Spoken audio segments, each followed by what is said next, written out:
Welcome back, guys. So in this video tutorial, we're going to learn how to create the get endpoint. So the get endpoint is going to bring for us a list of products.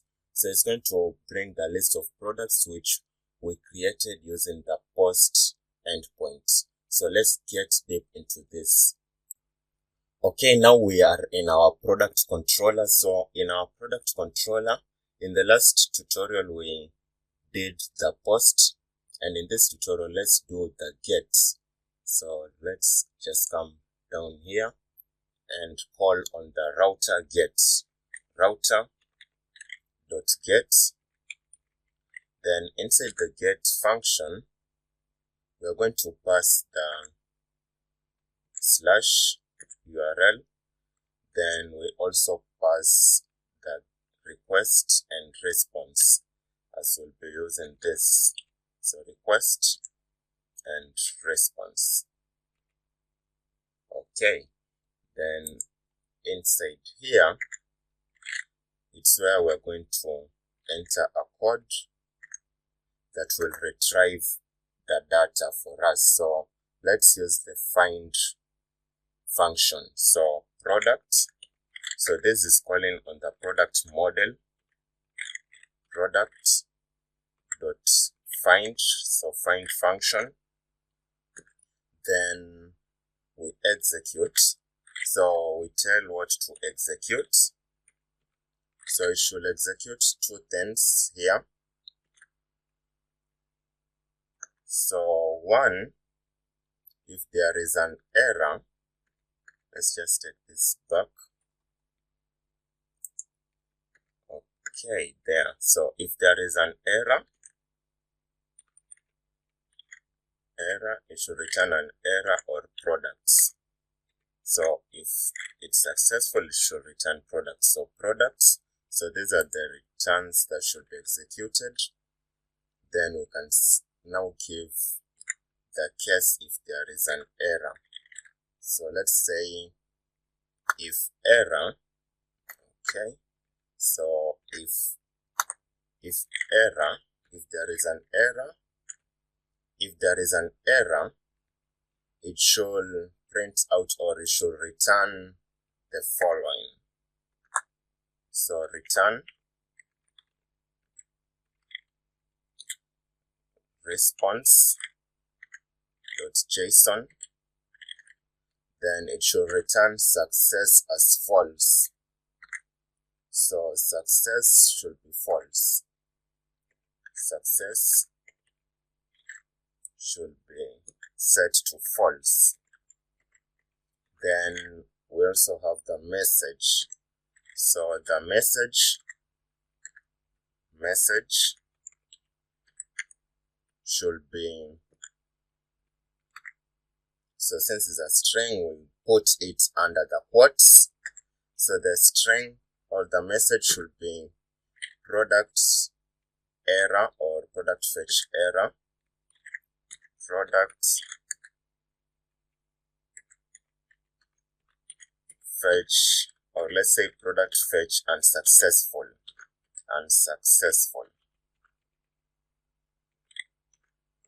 Okay, so I hope that's the spelling of successful.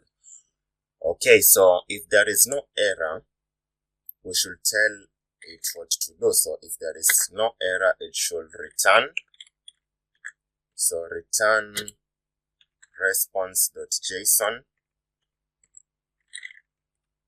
So let's just copy this from here to save us time. Copy, then paste it here. Paste. So let's change the success to be true and the message to be product fetched successfully. Product fetched successfully.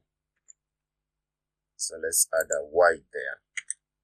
Okay, so product saved successfully. Then we also need to close this with a semicolon, and also here there should be a semicolon. Okay, so there is an error here on return. So let's see what the error is. Okay, this error is because of there is a typo right here, so return should be that way. Okay, so the error has gone. Then we should also close this with a semicolon. Okay, that's it. So let's save our work. And once we save, let's go to the postman and see. But first, let's view if database connection is successful. Okay, so let's now go to the postman. There it is. So on the postman, we want to get the data. So the URL should be http localhost port 4000/products. Then this, make sure it's a get request. Then click on send. Okay, you can see product fetched successfully. So let's just go down and see. So one thing we didn't do to return the products. So let's go back to our code. Let's go back to our code. Okay, here is our code. So we need to return products right here so that it should return a successful message, a message, and also products. So let's include products. So it should return these products right here. So products. Okay, when we save this now and go back to the postman, then we fetch. Let's see what will happen. So you can see now the products have been listed down here. So that was a successful. So you can do this on your own and make sure that you understand what is going on here. So now we've retrieved data for all the products.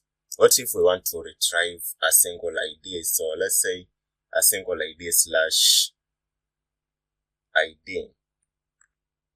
So maybe we want to retrieve data for a single ID or a single product. We just want a single product with a certain ID. So let's jump into that.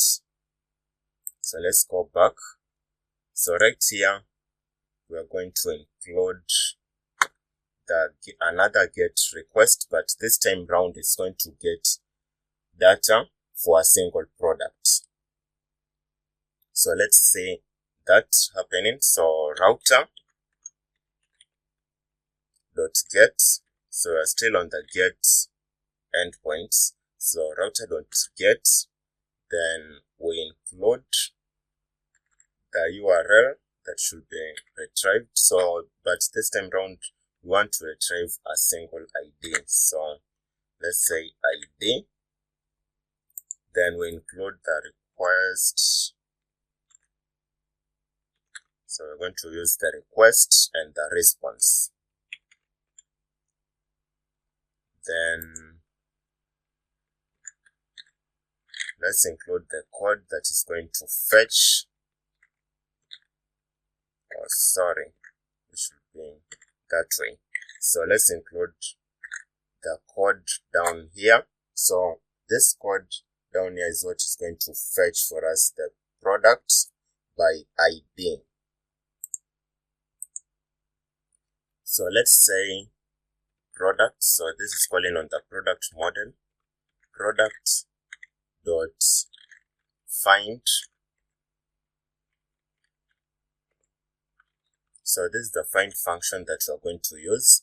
So this time round we have to specify something inside the find function, and we're going to specify the ID.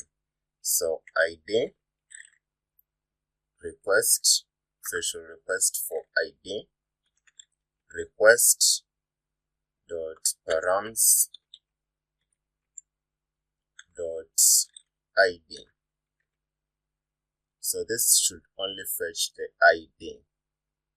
So this should be inside braces.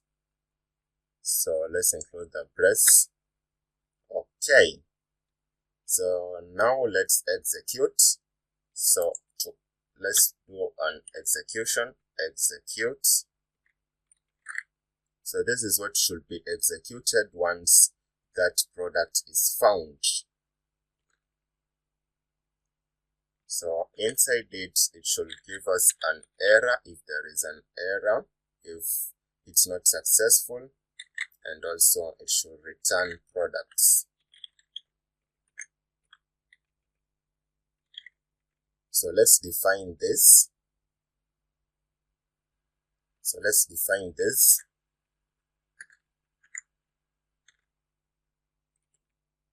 So I want to define if there is an error, what should be done, and if it's successful, what should be done. So if there is an error, so if error, then this is what should be executed right here. So we can do a return. So do a return. You should return response.json. Response.json, then inside it we have success. So if we can set the success to false since it has failed, so we can set this to false. So let's say false. Then another thing we need to set is the message. So it should give an error. So message. So we need an error message right here. So this should be inside quotes. It should be inside quotes. So let's pass the message right here. So since it's a string, let's put it under quotes. So let's say product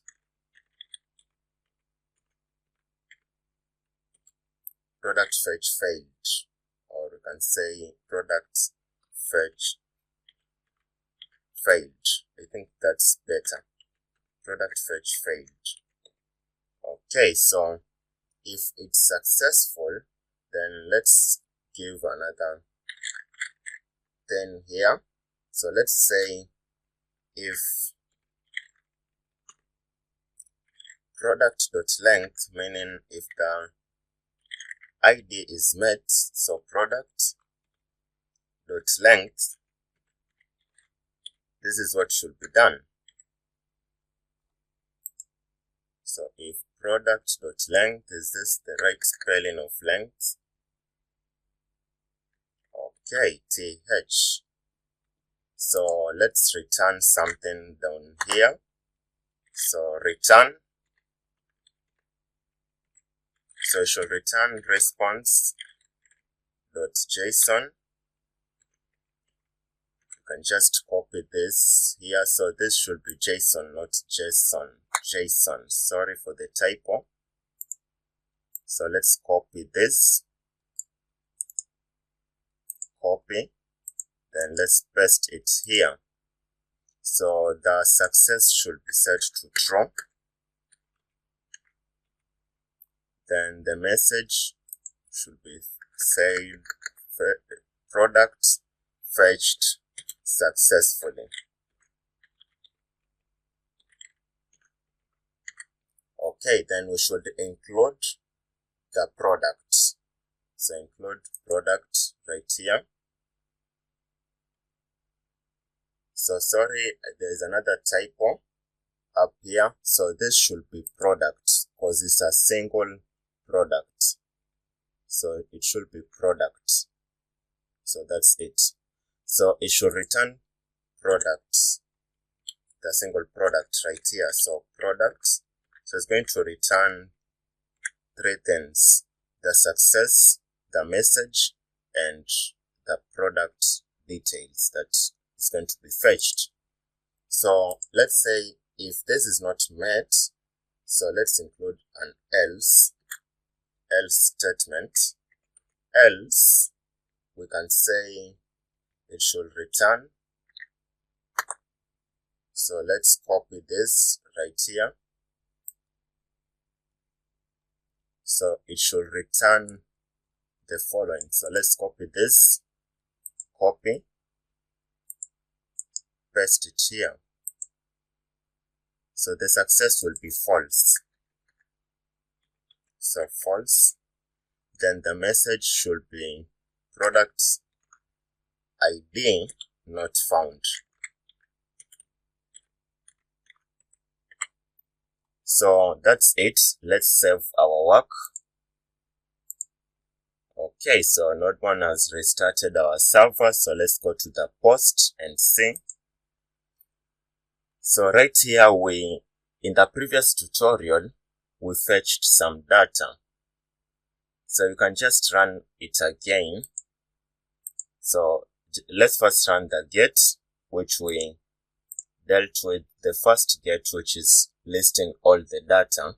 So once you've run it, if you find the data listed, just pick an ID from here. Then copy. Then let's do another route here, slash paste. So it should return only this ID which we've included up here. So let's run this, send. Okay, so product fetched successfully. As you can see, we have the ID, only one product fetched with the ID that we listed in our route, in our URL. So this is a successful. So in this video, we've learned how to return all the products list and how to return a single product. So let's proceed. In the next video tutorial, we'll proceed with the update or the port endpoint. Then we complete this session with the delete endpoint. So thank you. See you into our next video tutorial.